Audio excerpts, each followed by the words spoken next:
us, it is engineered to last. Over the years, we have won the confidence of world-class organizations across the globe. We have earned their trust. We are Pattern, an Indian company with an international outlook. Today we have with us Ms. Preeyam Budhia, who hails from one of the most respected business families in Calcutta and in India, of course. And she is an entrepreneur in her own right as well. What we would like to know from you, ma'am, is today sustainable energy, energy efficiency, these are some of the most hyped and most talked about subjects and topics. So what Pattern as a company or as an organization is doing about it? What are the kind of activities that you have taken up so far? Because I know after you finished your studies abroad, you are doing a lot of things on this front. So if you could throw some light on that. Yes, thank you. Good afternoon or good evening. This is Preeyam. I head up business development here at Pattern Group, which is my family business. So I joined the company back in 2011 after I finished my studies in the UK at the University of Nottingham. I also worked in banking back there in the UK with Lehman Brothers and then with Barclays Capital. And I was fully armed to join the company and try and grow the business. So it's been a while. It's been about 8 years that I've been with the business, and I think one of the initiatives that we started, this is back in 2015. Pattern has always been committed to sustainable energy and to be an environmentally friendly company. So back in 2015, we went solar. 4 years ago. Yes, so when solar was only a hot trending topic in the industry circles, Pattern took up the initiative to install a solar rooftop project in one of our plants here in West Bengal in Bihala. It was a pilot project, so it was small in size. It was about 105 kilowatts, and since then it's been 4 years and we've seen good generation. So we've seen about so far we've generated about 4 lakh units till today. On average, we see a generation of about 280 units per day, and we've also seen a lot of seasonable variability in terms of the generation. So it could be anything ranging from as low as 150, 200 units if it's rainy weather or if it's cold, and if it's very hot, then it could also go up to about 380 to 400 units per day in West Bengal. So that's for your captive consumption or street lighting and others? So this is for our captive consumption. We wanted to bring down the cost of electricity, because we do consume a lot of electricity across all our plants in Bengal. So we thought, why not start with one solar rooftop in one of our plants and see how the project goes. Is it helping bring down our energy cost? If yes, then maybe roll it out across our other plants as well. So far, I can only speak from a user point of view. It's been a good experience. And we chose the capex model versus the opex model because that is what was recommended to us, that as a profit-making company, we have been profitable, touch wood, and we should install the capex model. So we went ahead with that. A few tips and a few learning lessons that I have learned because I sort of took up this project and this was my initiative in the company. So what I have learned with my great team here at Pattern and by installing this project is that what is of prime most importance is that we are only industry stakeholders, right? We have the money, we may have the land or the rooftop to install this project, and we may have the interest to make it a clean and green company and take this initiative. We don't have the expertise about solar. So we fully rely upon an OEM. So I would say for anyone who plans to install a solar rooftop or a solar power plant project, it is imperative to choose an experienced OEM, because it is not only a buy-sell relationship with the OEM. It is an investment, it is a partnership for 25 years. Okay. So it's very important to choose a good OEM who will then advise on which panels to use. The quality of the panels is very important because that determines the performance of the plant. Also, how the whole structure and the array of solar panels is installed, the tilt angle to the sun, the condition of the roof on which you are installing it. It cannot be very old because then it will not be able to take the load of the solar panels. So there are various factors that make it that directly influence the performance of the overall solar rooftop or the solar power plant. So by how much, you have brought down your energy consumption after you install this solar? So since as I mentioned, our energy consumption in the plant is huge. So I would say that we've been able to bring it down. This only contributes, because it's a very small project, so it only contributes to 20% of our entire energy consumption in Behala. It's come down drastically, because in Behala we pay about 10 to 11 rupees per unit, and here we are paying about it's about 6 rupees. So it's almost half. So it's been a good initiative. We've been a forerunner in Bengal, and now our future plans, we actually plan to install a 10 times size project in our latest plant in Bengal, in Uluberia. It'll be a 1 megawatt solar rooftop project, we just feel that, again, we will pick an OEM that is based in West Bengal, because again it's easier to access them, and if there's any problem with the plant, they're just a call away. Locally it's much Immediately easier. They can take care of them. Yes. The other thing I would like to share is, through my experience, is that it's very important to that no safety hazards occur. To make sure that doesn't occur, walkways need to be installed on the rooftop, so that fortnightly cleaning of the panels can be done. Operational maintenance, like O&M maintenance, is very, very important, because again, if the panels are not clean, the generation will go down. So and also the way each panel is routed to the structures that are below it is very important, because they should be individually stuck to the mounting process. Otherwise, again, if one panel is ruined and if it's not installed properly, then you have to remove all the panels to sort out the problem in one panel. So small things we've learned through our experience, and we hope to install a very successful 1 megawatt project shortly. So you are basically replicating the model in Behala in other places also? Yes, in Uluberia to start with, and we might also because Uluberia is our latest plant, so it has new roof sheets. So it's the best place for us to now install. And also locationally, Uluberia, the amount of sun that Uluberia gets, it's pretty good. So we're expecting a good generation out of Uluberia. And the other thing is, people often talk about doing away with use of plastics, and in the kind of tanks that you make, you also make use of plastics, right, in pattern tanks. Yes. But you cannot do it with completely, because in some cases you have to use plastic. Yeah. So what are the kind of things or activities other than installing solar plant? Are you taking any other initiatives to make your the entire plant sustainable, or following the standards of triple bottom line or something like that? Right. Yes, of course we do. So we have all kinds of social audits going on, and we're a fully compliant company, and name it, any kind of certifications, all kinds of compliances with the pollution board or with any other clearances in appliances, we're fully compliant, be it environmental or be it pollution, all of that, and we have audits happening all the time. So we have to be sure that we are on the top of things, and we follow the triple bottom line approach as well.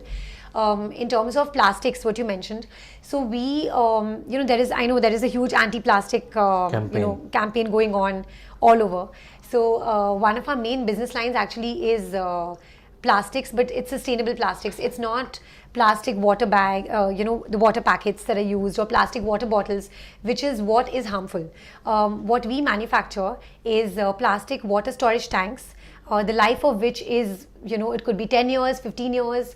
And we also manufacture PVC pipes. And we've, since last year, again, I'm heading the plastic division, so I would love to share. We've just introduced some new products in the plastic division.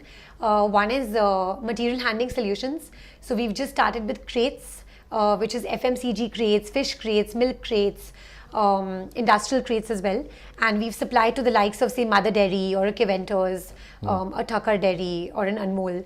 And we are also getting into bins. So commercial, industrial, residential, all sorts of bins. And besides that, we're later this year, we plan to also relaunch ice boxes. So Pattern at one point was actually known for its tanks and also ice boxes. Okay. So we had stopped that in the middle. Yes. So we plan to relaunch that this year. And we also plan to get into pallets. The industrial pallets that are used, it can be used in any industry because all factories use pallets. So we plan to get into that.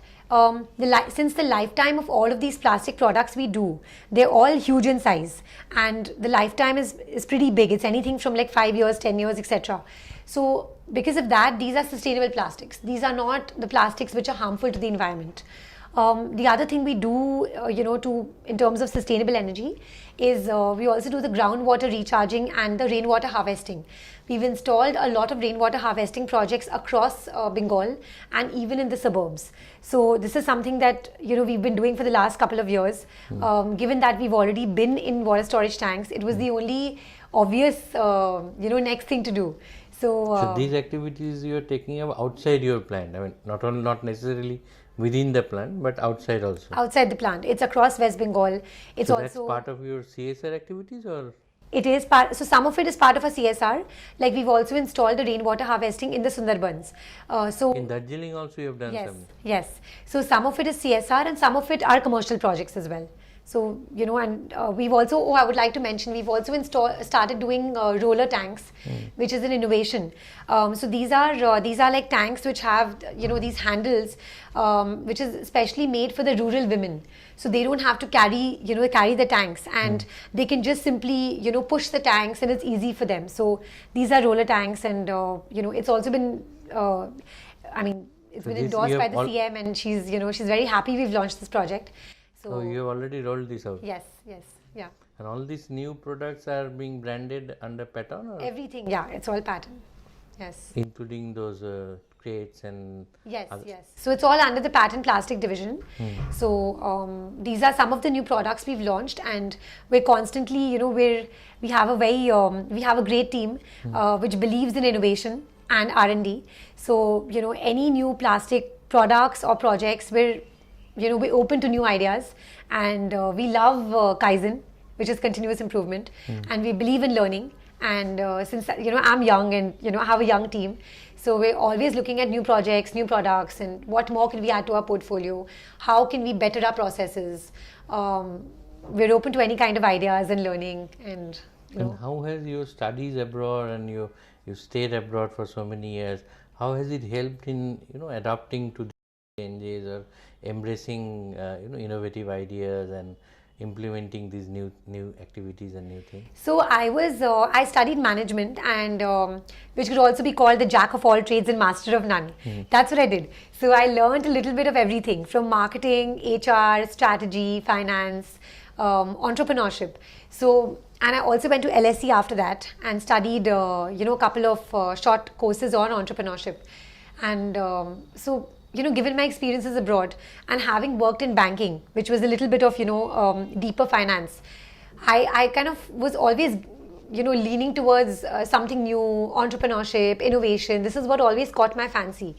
So after having come back to a very well-established, well-known, but a traditional family business, I felt that, as a young person, I could bring in change, and I could bring in new ideas, and there's always a better way of doing things. So be it like, streamlining the HR processes in the company, or like, improving the way lean manufacturing, and then also like, for example, we're just installing a PMS now, so performance management system for the plastic division. So small things like that. And I feel that what I learned abroad, it taught me, like having worked for a very professional bank, which is, Lehman Brothers and then Barclays, and having been in a college abroad, it taught me their way of doing things, and it also taught me just basic, work ethics, corporate ethics and all of that.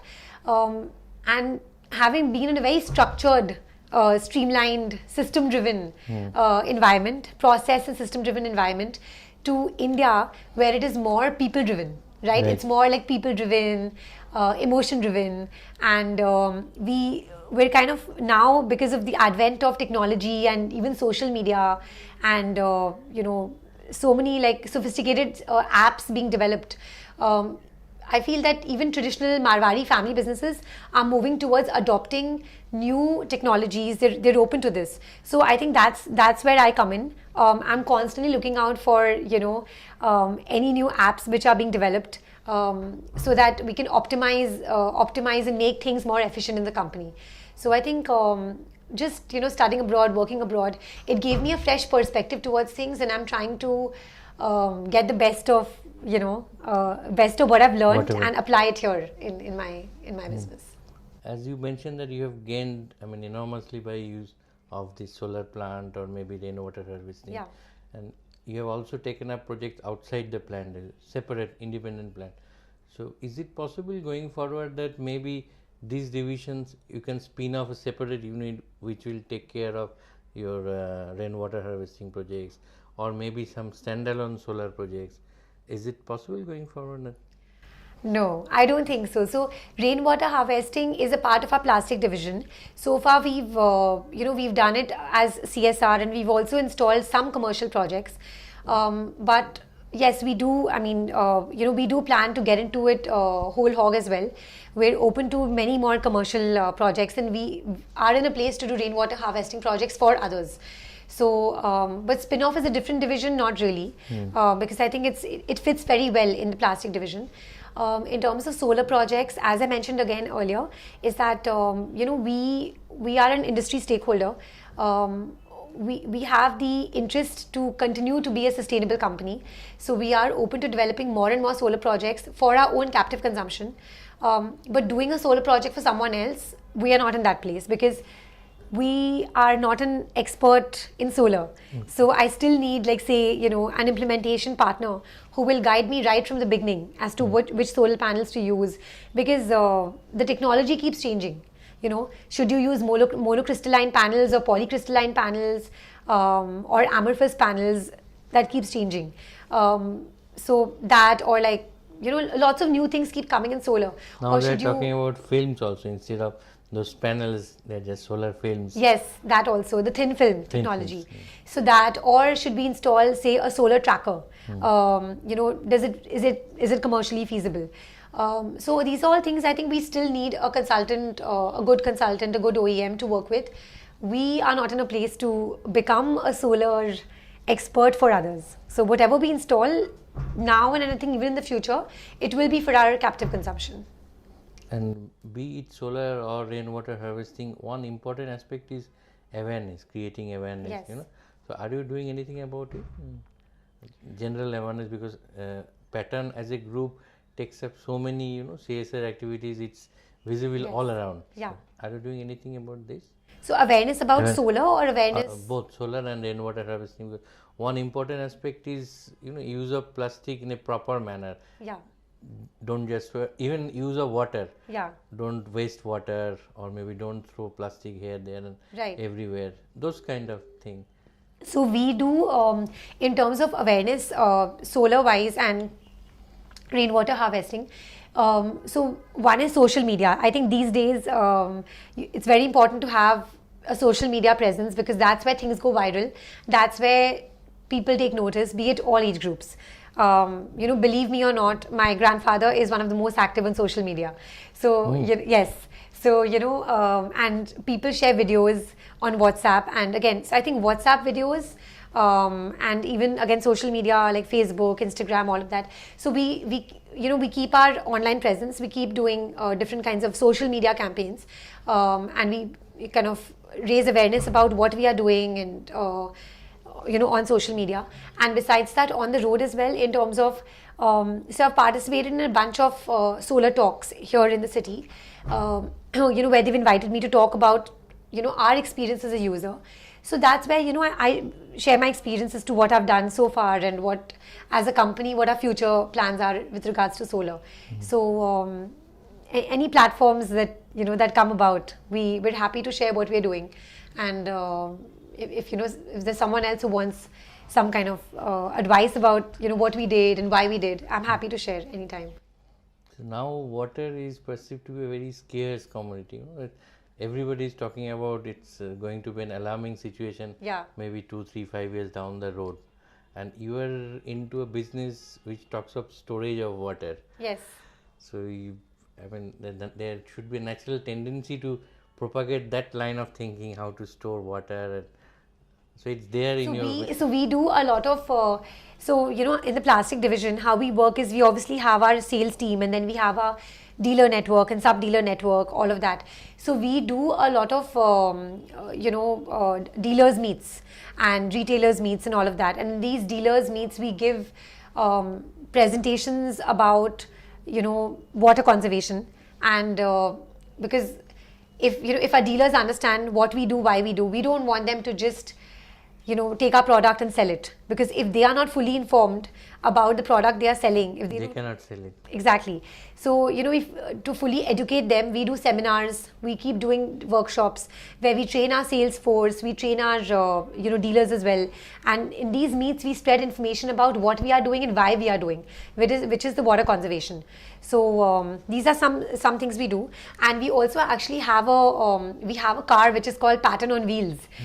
So we go around the city and to the rural areas, spreading awareness about what we do. We hand out flyers to people, and in terms of again raising awareness, we've installed hoardings across the city, more in the rural areas, actually more in the suburbs and places like the hills and all of that. In fact, as we talk next week, I'm just going to Siliguri for a dealers meet, where we're going to talk about the water conservation, the rainwater harvesting, and all of that. And we've also been doing, in fact, recently we did the Pattern on Wheels is something we launched a couple of years back. That's a great campaign. We're also planning to put up our, we have a pattern video ad, and we're planning to run that commercial in movie halls, and also, maybe run a small jingle on the radio and in the buses as well, put up bus banners. So these are all things that we are planning. It's in the pipeline, but we plan to raise awareness and education about water conservation, rainwater harvesting, our sustainable energy initiatives through these platforms. So that's the advantage of having a young leader, as you could make out. We are going to talk to you even more on your entrepreneurial journey in our second episode. But thank you for being with us. Thank you.